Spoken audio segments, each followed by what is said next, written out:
A maioria dos brasileiros vai viver a vida inteira trabalhando apenas para pagar as contas. A maioria não entende como criar riqueza, e é por isso que eu fiz este vídeo. Esse vídeo é para quem não está conseguindo evoluir financeiramente. Se você está vivendo de salário em salário, sempre no limite, sem conseguir guardar dinheiro ou fazer seu patrimônio crescer, saiba que existe um caminho para sair dessa situação.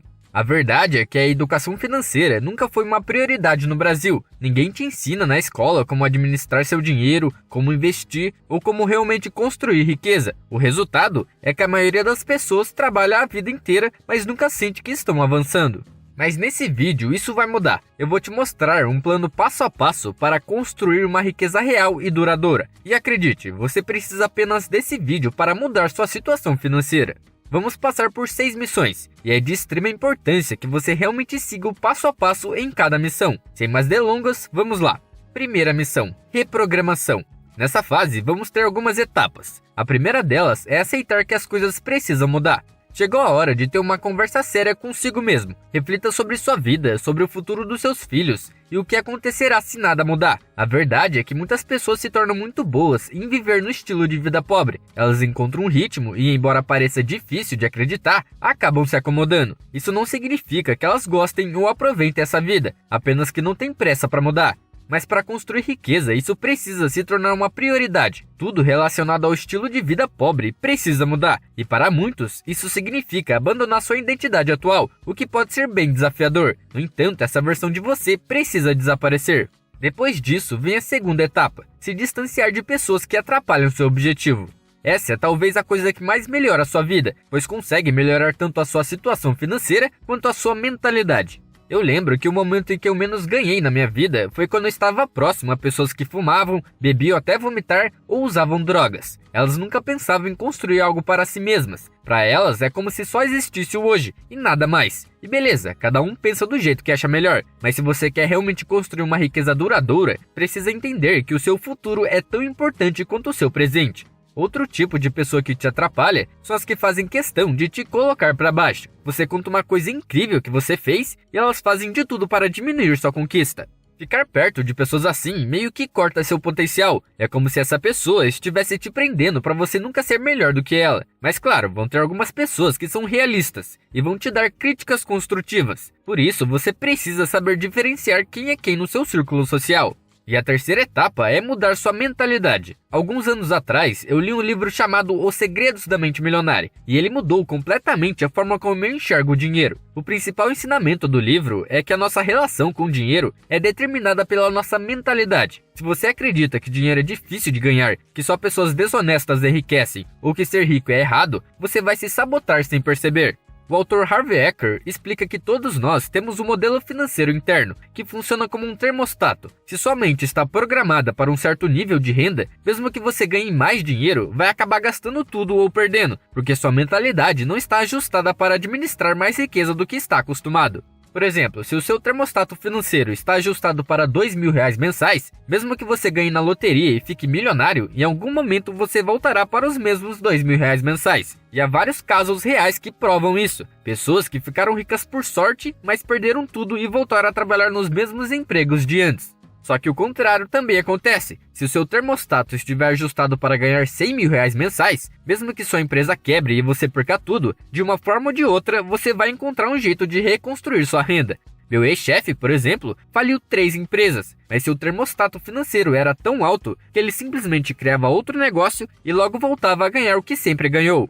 Por isso, o primeiro passo para melhorar suas finanças não é apenas ganhar mais dinheiro, mas também mudar sua mentalidade sobre dinheiro. Você precisa parar de enxergar o dinheiro como um problema e começar a vê-lo como uma ferramenta para alcançar seus objetivos. Porque se sua mentalidade não mudar, sua conta bancária também não mudará. Certo, essas são as 3 etapas que vão te reprogramar. Agora partimos para a segunda missão, o diagnóstico. Não dá para melhorar de verdade sem ter uma visão clara e real da sua vida. Não é sobre impressionar ninguém, é sobre ser completamente honesto com você mesmo. Comece pelas suas finanças. Quanto você ganha por mês? E quanto gasta? Organize esses gastos em categorias. Depois disso, você precisa anotar todas as suas dívidas, seja financiamento, empréstimo de cartão, enfim. Anote o valor total, os juros e a parcela de cada uma. Depois vá para o seu tempo. O tempo é o recurso mais valioso que temos, e uma vez perdido, não pode ser recuperado. Então instale um aplicativo que monitora o tempo gasto no celular e veja quanto tempo está sendo desperdiçado. Esse exercício vai te mostrar onde otimizar seu tempo para conseguir fazer coisas mais produtivas do que ficar horas no celular. Feito isso, partimos para a missão mais difícil de ser executada, a reestruturação. Agora que você já sabe o quanto está gastando, é hora de cortar tudo que não seja essencial por pelo menos 3 meses. O ideal seria 6, mas vou dar uma colher de chá para vocês. O tamanho do seu sacrifício vai depender do quanto você gasta em relação ao que ganha. Se você ganha bem e já consegue guardar dinheiro, seu sacrifício será menor. Mas se você mal consegue pagar as suas contas, ou pior, precisa se endividar para sobreviver, então o sacrifício será bem maior. O nosso objetivo aqui é simples, reduzir seus gastos para que eles não ultrapassem 75% da sua renda, ou seja, garantir que você tenha uma folga financeira de 25% todos os meses. E para isso, corte tudo, nada de saídas no final de semana, nada de ficar horas no Instagram ou rolando feed sem propósito, nada de comprar lanches toda semana e o mais importante, nada de novas dívidas. Você pode até achar isso radical demais, mas eu não acho. Pense bem, são 3 meses que vão mudar sua vida financeira da água pro vinho. E se você não quer parar de curtir 3 meses para ter uma vida muito melhor lá na frente, então sinto muito lhe dizer isso, mas você não merece construir riqueza. Certo, com essa clareza e mudanças aplicadas, provavelmente você tem dinheiro sobrando no final do mês. Então partimos para a próxima missão, a blindagem. Essa missão envolve 2 pilares essenciais para a construção de riqueza. O primeiro passo é construir uma reserva de emergência de pelo menos R$5.000. Aloque 10% da sua renda todos os meses até atingir esse valor.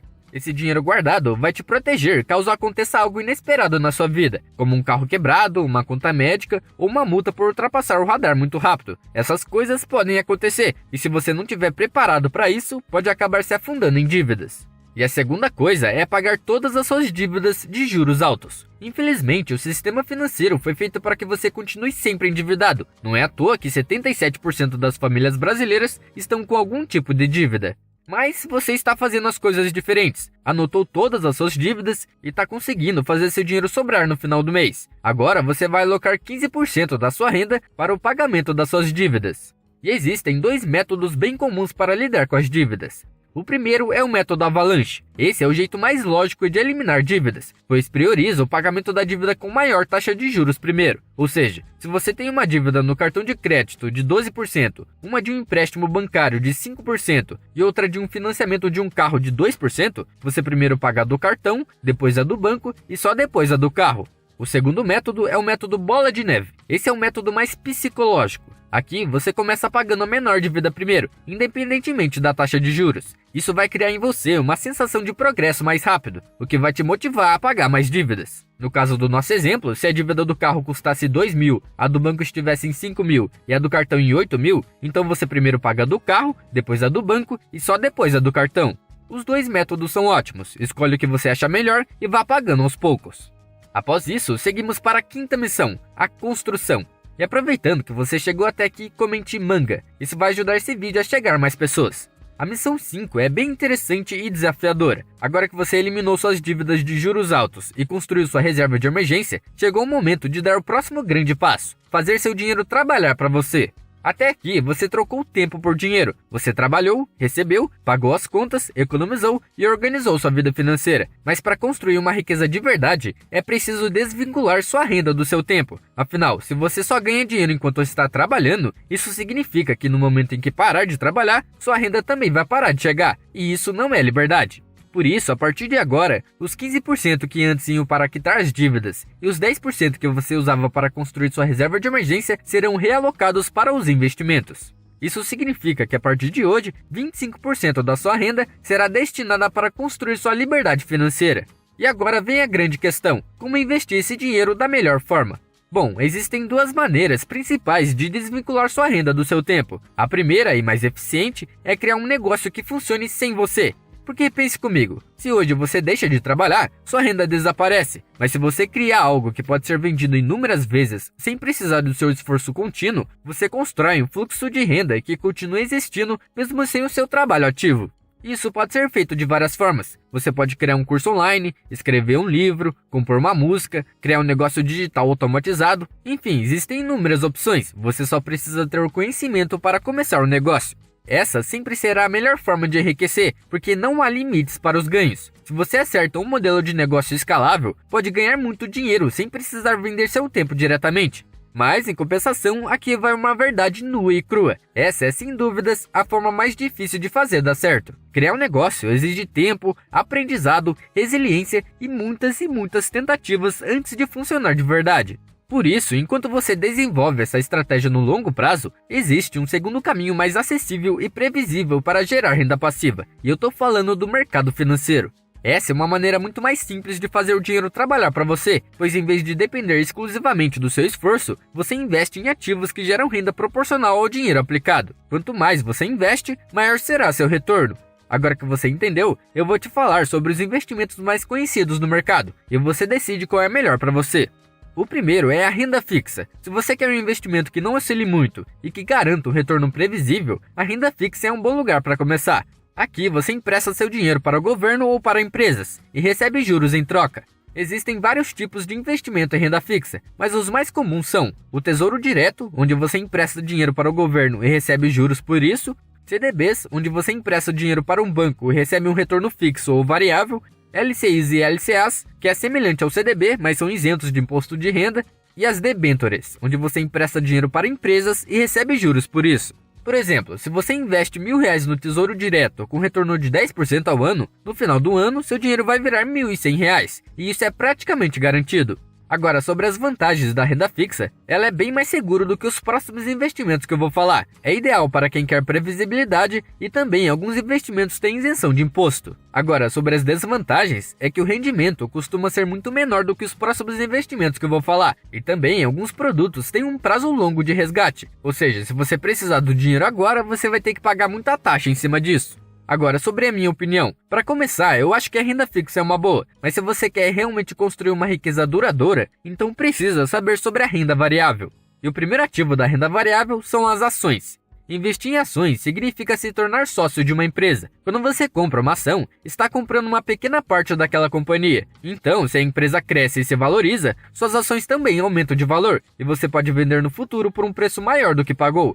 Além disso, muitas empresas pagam dividendos, que são parte do lucro distribuído para os acionistas. Sobre as vantagens das ações, é que tem possibilidade de altos ganhos se escolher boas empresas. E quando eu falo de altos ganhos, são altos mesmo, acima de 15% ou até 20% ao ano. Para você ter uma noção, a renda fixa fica em torno de 8% a 11% ao ano, descontando os impostos. Outras vantagens é que, como eu falei, as empresas pagam dividendos, gerando uma renda extra para você. E também, qualquer pessoa pode começar com pouco dinheiro. Algumas ações custam R$20. Agora, sobre as desvantagens, é que vai ter oscilação. Um dia pode subir muito o preço e no outro dia pode descer tudo. E também exige tempo e estudo para escolher boas empresas. E sobre minha opinião, eu acho que as ações, quando bem escolhidas, são uma ótima forma de construir riqueza ao longo do tempo. Por exemplo, uma ação muito conhecida pelos investidores é a do Banco do Brasil. E lembra que eu falei que as ações podem render mais que 20% ao ano? Então, o Banco do Brasil teve um rendimento médio desde os anos 2000 de 23% ao ano, contando tudo, valorização, dividendos, bonificações, enfim. Se você tivesse investido R$500 por mês desde 2000, hoje você teria acumulado R$5 milhões. Já na renda fixa, por exemplo, com uma média de 10% ao ano, você teria 600 mil. Por isso, se você tem tempo e disposição para estudar o mercado de ações, esse pode ser o melhor caminho para você. Terceiro ativo, fundos imobiliários. Os fundos imobiliários funcionam como uma maneira de investir no setor imobiliário sem precisar comprar um imóvel físico. Em vez disso, você compra cotas de um fundo, e esse fundo pode ser dono de prédios comerciais, shoppings, hospitais ou galpões logísticos. Todo mês, os aluguéis recebidos desses imóveis são distribuídos entre os investidores, funcionando como uma renda passiva. Por exemplo, em vez de comprar um apartamento para alugar, você pode investir em um fundo imobiliário que é dono de vários shoppings, e você recebe uma parte do aluguel desses shoppings, sem precisar se preocupar com inquilinos, reformas ou burocracia. Agora, sobre as vantagens, é que tem uma renda passiva mensal. A maioria dos fundos imobiliários paga aluguel todo mês. Eles também são muito acessíveis, você pode começar com menos de R$100. E também você não precisa se preocupar com a administração dos imóveis. Já sobre as desvantagens, é que os rendimentos podem cair se houver problemas nos imóveis. E também o preço das cotas pode oscilar no mercado. E sobre a minha opinião, os fundos imobiliários são um bom investimento, quando bem escolhidos, mas não tanto quanto as ações. A maioria dos fundos basicamente vai te dar um retorno parecido com o CDI, tirando alguns fundos muito bons, que podem te dar um retorno de 12 a 15% ao ano, o que está ligeiramente acima do CDI. E para deixar claro, quando eu falo de retorno, é a valorização mais os dividendos. Quarto ativo, ETFs. ETFs são fundos que reúnem várias ações em um único investimento. Em vez de escolher uma empresa específica, você compra um ETF e investe automaticamente em várias empresas ao mesmo tempo. Por exemplo, se você quer investir na bolsa americana sem escolher ações individuais, você pode comprar um ETF chamado IVVB11, que acompanha as 500 maiores empresas dos Estados Unidos. As vantagens do ETF é que tem uma diversificação automática e é ideal para iniciantes que não querem escolher as ações. Agora, sobre as desvantagens, é que não paga dividendos diretamente, os ganhos são reinvestidos no próprio ETF, e também o desempenho depende do mercado como um todo, já que você não consegue escolher as ações individualmente. E sobre a minha opinião, é que apesar deles serem muito seguros, os principais ETFs do Brasil se provaram não ser muito rentáveis. A maioria tem um retorno de 8 a 10% ao ano. O único ETF que vale a pena investir é o IVVB11, já que ele teve um retorno médio nos últimos 10 anos de 20% ao ano. Mas tirando ele, os ETFs brasileiros não valem muito a pena, porque tem muitas ações horríveis no meio deles. Quinto ativo, Bitcoin. O Bitcoin é uma criptomoeda que funciona como um dinheiro digital descentralizado. Diferente das ações e fundos imobiliários, ele não gera renda passiva, mas pode se valorizar muito ao longo do tempo. Por exemplo, se você tivesse investido R$1.000 em Bitcoin há 10 anos, hoje você poderia ter acumulado R$570.000. Isso é um rendimento médio de 89% ao ano. E sobre as vantagens dele é que ele é descentralizado, ou seja, ele não depende de nenhum governo e também ninguém consegue fazer mais Bitcoin. Outra vantagem é que ele é escasso, pois como eu falei, não dá para criar mais Bitcoin. E ele também tem se provado uma proteção contra a inflação, tanto para o Brasil quanto para qualquer outro país do mundo. E por último, ele é muito acessível, já que você consegue comprar frações dele por R$30. Agora, sobre as desvantagens, é que ele é muito volátil, podendo sair de 500 mil para 400 mil em pouco tempo. E também exige um conhecimento para armazenar com segurança, pois eu não sei se você sabe, mas se você compra Bitcoin por uma empresa, como a Binance, por exemplo, que é a mais conhecida, e deixa o Bitcoin nela, enquanto ele estiver na Binance e não na sua carteira, então ele não é seu, e sim da empresa. E ele só será seu quando você passar ele para a sua carteira privada. Agora, a minha opinião sobre o Bitcoin é que ele é a melhor reserva de valor do mundo, ou seja, a melhor proteção contra a inflação do mundo. Governos podem imprimir mais dinheiro, mas não podem imprimir Bitcoin. Só que, claro, Bitcoin é um investimento para daqui a 20 anos para mais, porque você pode perder muito dinheiro no curto prazo, e ele não vai te dar dividendos. Então, o meu veredito é que se você não confia, busque saber mais ou simplesmente não invista. Agora, se você já conhece e confia, sabe aqueles 10% da sua renda que estavam indo para a sua reserva de emergência? Então, depois que você juntar 12 meses de suas despesas mensais, aloque os 10% para investir em Bitcoin todo mês.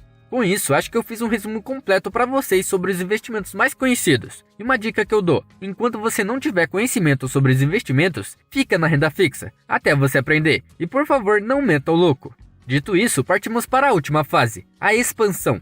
Agora que você já tem uma base financeira sólida, está livre de dívidas ruins, com uma reserva de emergência e já está investindo, então chegou a hora da fase mais importante, a expansão.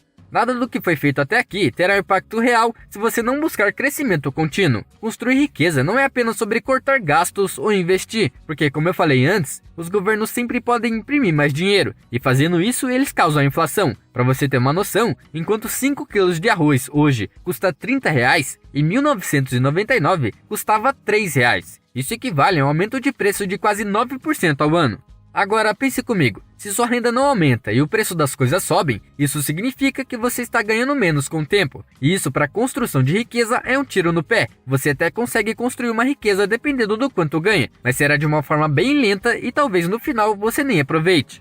Um exemplo disso aconteceu em 2014, quando um homem chamado Ronald Reagan apareceu nos principais jornais americanos. Porque após sua morte, descobriram que ele tinha acumulado uma fortuna de 8 milhões de dólares. Até aí parece tudo bem, só mais um caso de um milionário desconhecido. Mas o detalhe que chocou a todos foi que Ronald trabalhou a vida inteira como frentista e zelador, sempre ganhando um salário mínimo. E como alguém que ganhou um salário mínimo a vida inteira conseguiu ficar milionário? Bom, ele não roubou um banco, se é isso que você está pensando. Ele basicamente seguiu a estratégia que eu mostrei para vocês, alocar parte da renda para comprar ativos. No caso dele, foram as ações, e ele fez isso por muito tempo. No final, ele conseguiu uma fortuna que muitos gerentes ou banqueiros não têm. Essa história é incrível, né? Mas também é um pouco triste. O Ronald era um cara simples. Não gostava de ostentar, não gostava de sair, não gostava de comprar coisas. E quando morreu, doou quase todo o seu dinheiro para a caridade. Só que você provavelmente quer aproveitar seu dinheiro, não é? Por isso eu digo, se você não aumentar sua renda, você poderá até aproveitar sua riqueza um pouco. Mas vai estar bem velho para isso. Por outro lado, se sua renda cresce a cada ano, você consegue investir mais e acelerar o seu processo de enriquecimento. E em algum momento você vai poder dizer: hoje eu não quero trabalhar, hoje eu vou tirar o dia de folga para mim. E a sua riqueza continuará crescendo mesmo assim. E existem diversas maneiras de multiplicar sua renda. Você pode criar um negócio próprio, fazer um bico aos fins de semana, pedir um aumento no seu emprego, conseguir uma promoção ou mudar de carreira, fazer um curso ou uma certificação para aumentar seu valor no mercado, voltar a estudar para conseguir um emprego melhor, enfim. O ponto principal é, você deve buscar formas de colocar mais dinheiro nos seus investimentos. E para finalizar, uma dica bônus para vocês é sempre busque mais conhecimento. Se você não conhece sobre investimentos ou sobre educação financeira, você pode facilmente ser enganado e vai perder muito dinheiro assim. Eu mesmo poderia estar te enganando agora. Então busque conhecimento por conta própria, porque tirando o seu tempo, talvez seja a melhor coisa que você pode ter na sua vida. Bom, e novamente, se você não comentou nada, comente manga para ajudar no engajamento. Vou ficando por aqui. Meu nome é Felipe e nos vemos na próxima.